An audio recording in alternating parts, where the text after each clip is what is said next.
আমি হচ্ছি এই জনপদের প্রমত্ত পাগল। আপনারা সবাই আমাকে চিনেন, আমাকে জানেন।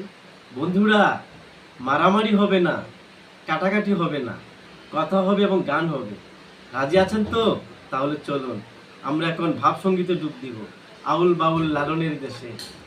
এই একটি গন্ধ মেরি লাগিয়া, এই আল্লাহ বানাইলো দুনিয়া।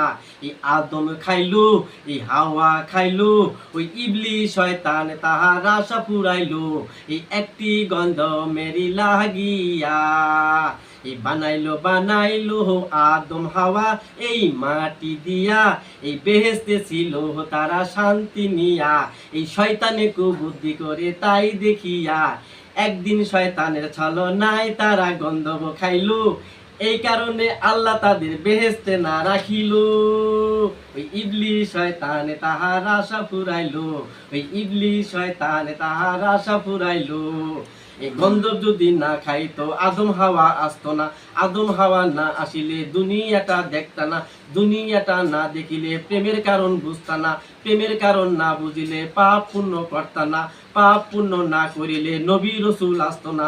নবী রসুল না আসিলে আরশ কুরসি লহ কলম খাজা বাবা লালন ফকির কিছুই হতো না।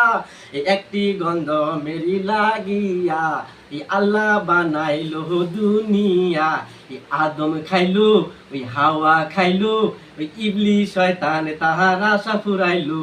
ওই ইবলি শয়তান তাহার আশা ফুরাইলো।